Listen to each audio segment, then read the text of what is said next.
Thanks for joining us for another movie, Lingo. I'm Ron. I'm Kumar. All right, so we're talking about Mummy 2017. And the reason why we say 2017 is because they've done this a few times. You have an original that was in black and white a long time ago. You also have in the 1990s with Brendan Fraser. The Mummy Returns, Scorpion King, did a bunch of stuff. The third one that nobody remembers. Well, this one, they actually made a remake or a reboot, and they did it, I want to say, faster than the normal clock in which you would see a reboot. And the main reason is for the Dark Universe. All right? You know about the Dark Universe? I'm not as knowledgeable as you are, so please go ahead and explain. Way to pass that right back to me. Look, the Dark Universe is, I want to say, Universal Studios. That's going to be a weird way to say it. The Dark Universe at Universal Studios. I don't know, but it's basically what they're trying to do is line up. They copied off of what they saw from Kong. They said, "Hey, look, I'm gonna give you all the horror movie or the I want to say the sci-fi villain type stuff that we had back in the day, and we're gonna bring it back. So you're gonna have like the blob swimming swamp thing looking thing. You're gonna have the werewolf. You've got Van Helsing, which that was another one that I could see that one being brought back, whatever the case is. Then you have what else you got? Dr. Jekyll and Hyde, Invisible Man. Johnny Depp is gonna play that one. So they're gonna eventually down the road do that. But to do that, they've got to tackle the Mummy. All right. So the idea of the Mummy is if you watch the Mummy in the '90s, it's the same thing, but it's not a male villain. It's a female. Sorry, it's a female villain that's in it. Tom Cruise is in this. And this is a 1990s Tom Cruise. I mean, I don't know if he CG'd his body. It looked, I mean, maybe he's just hitting the gym, but he is running. He is gunning. I mean, there's scenes of it that look like it could have been like, I don't know, Mission Impossible. So, Kumar, how did you like it? I actually liked it a lot. Going into the theater when the opening credits started, I got a real Emperor's Groove vibe from it. It's the two guys on the search for gold, so pretty much the whole El Dorado scene from Emperor's New Groove. It's pretty much the same plot where they turn into gods essentially, except in this case it's only one person that turns into a god, and that comes later on in the story. But of course, it's following the same basic Disney theme that we all know to love. Wait, AKA we know to Universal. love Disney on the Mummy? Well, Disney has their theme. I don't know how to explain it, but they have their theme. Well, the sidekick he's talking about, I can't remember the guy's name. No one knows his name. He He died. plays in the sitcom that's actually pretty funny. It's New Girl. He plays Nick on New Girl. He was also in a cop movie with, I believe, the same guy who plays Coach in that one. They did. I don't remember the guy's name, but he plays the lovable sidekick. As far as the whole movie, you said you liked it. Why did you like the movie? I have not seen any of the original Mummies. Babyface. Yep, pretty young. Can't tell. Sorry. But yeah, I haven't seen any of the original Mummies. So going into this, it was a really fresh experience. I didn't know anything about the story. I actually didn't even see a trailer. I just kind of went to the movies and was like, hey, Mummy, that sounds cool. Let's see it. So walked in. The whole theme just like captured me. Like the whole Egyptian pray, what's it called? You talking about like the seance, Yeah, the all that sacrificing thing, stuff. the sexual And the sacrificing. and the demon and Okay, the knife and everything. there's a scene. There's a lot of scenes. What they do is they show like they're gonna sacrifice the chosen one, the one that she chose for the body transfer, whatever. Spoiler alert! If you got this far, like I said before, if you watched all the other mummies, hell, if you rode the ride at Universal Studios, the Mummy, you've already seen this movie. When they keep reenacting it, it's like this orgy thing. And then, without spoiling it, but it is what it is. When you get to the end, you realize you don't have to have sex to transfer a body, apparently. So you feel kind of like you dry humped a best friend with another friend watching after some drinks. All right, so Yeah. keep going with it.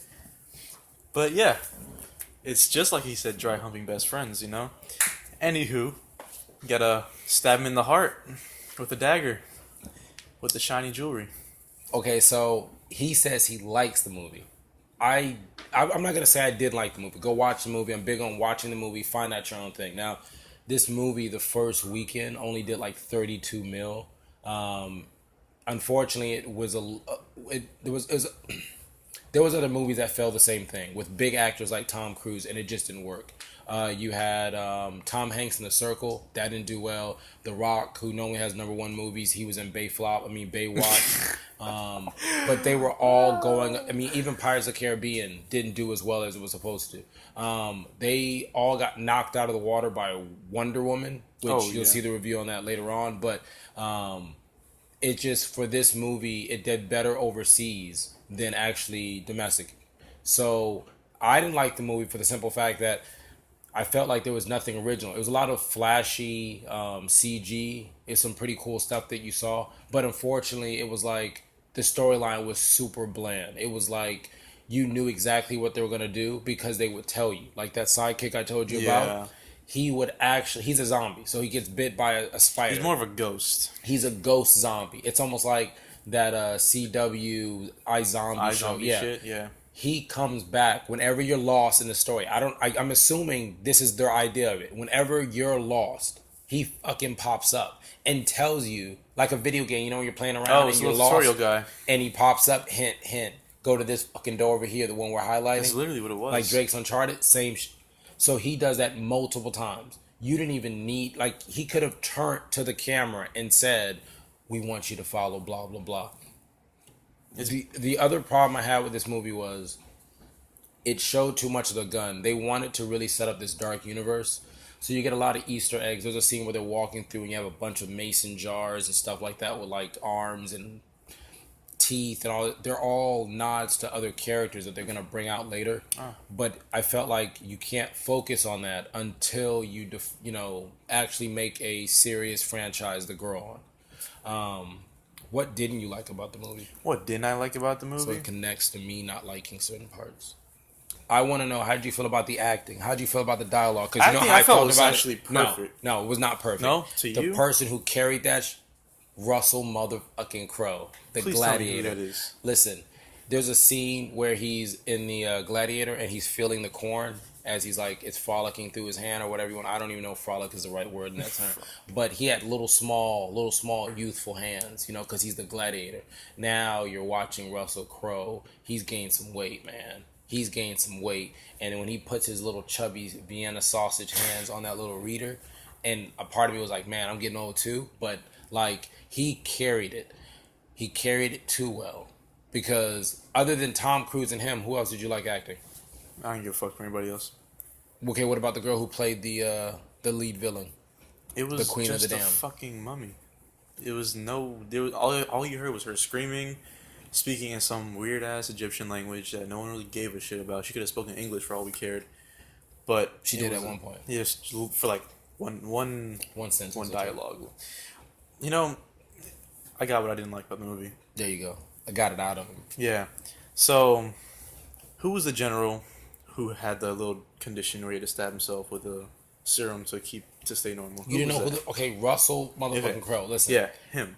Russell Crowe. Motherfucking Crowe. Yeah. They never explained as to why or what condition he had that he had to, like, sustain the beast in him. I don't know. I'm assuming it's a beast. Okay. Easter egg. It's not really an Easter egg. It's an ostracized egg they broke over your fucking head. He tells you the name. He says, hey, my name is Mr. Hyde or Mr. Jekyll, blah, blah, blah. I'm like, I think that's Jekyll and Hyde. And then he would, like, get a tantrum. He's trying to put the serum so he doesn't transform back.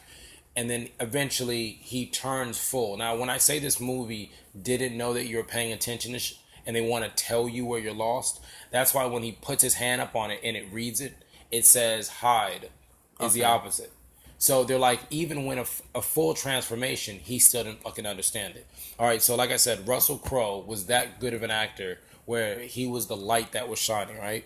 Now, without drifting too far off like you had an edible and you're just drawing on a whiteboard, do you think that the mummy, the person who was the mummy, the lady who was the mummy, lady.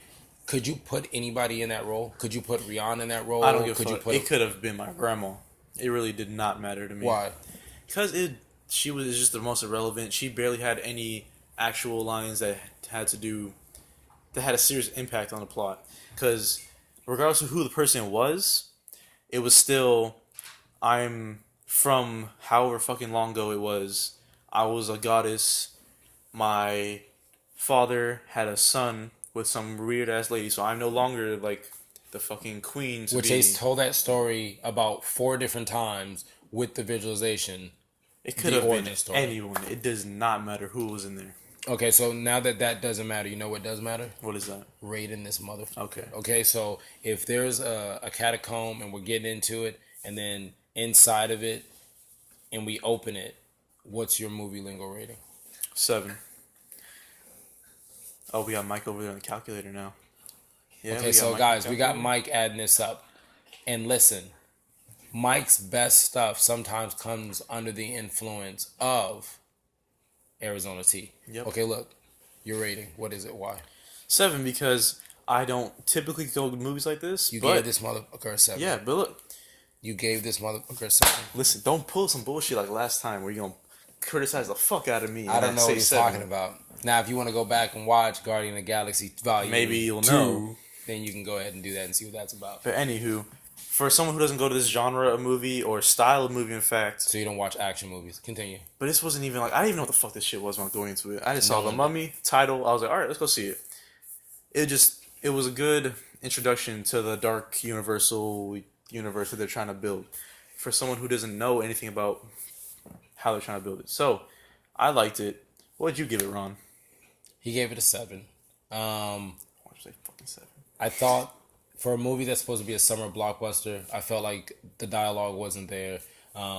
There are certain parts of the movie, like you said before, that you're gonna enjoy if you don't watch anything else. If maybe this is something different from you, they try to put a love interest in it. They try to give you some special effects and whatnot. There were some Easter eggs in it, like the facial morphing of the sand. That was in the other ones. The if you're not a fan of spiders, they did like a scaby type whatever remake of that one. The Book of Life, Golden Book with the little clasp turning thing from Brendan Fraser's realm of it.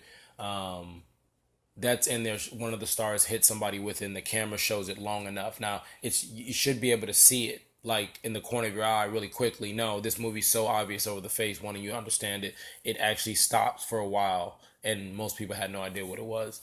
I felt it was doomed from the moment the credits rolled and Tom Cruise gets slapped by the girl. That's Pirates of the Caribbean has done it. Other movies have done it where the girl just comes out of nowhere, slaps him, and he just took it on the chin, much like I did sitting there waiting. I'm going to have to give this movie, if I can keep it real, a lot of critics did the same thing. That's probably why a lot of people don't watch it, because there's so many movies to watch. I'm going to give it what do you think I should give it? You're going to give it a 7. Oh, a 7. Now I'm going to give it a 4. Holy shit. I'm going to give it a 4. Hey, Mike, you got the calculator going? So it's a 7 and a 4. So Mike had a calculator and he had the right frame of mind. What would be the movie lingo? It's going to be a 5.5. Mm-hmm. All right, so 5.5, and I don't really like to do the point thing. I'm not going to change it because that would mess up the integrity. It's a 5.5. All right, so once again, thank you for joining us for another movie lingo. I'm Ron. And I'm Kumar. You have a great night. Or day. I don't know what time it is because it doesn't matter. We're fucking dead. I'm probably watching watching now. a different time. Just enjoy it. Welcome to a new world of gods and monsters.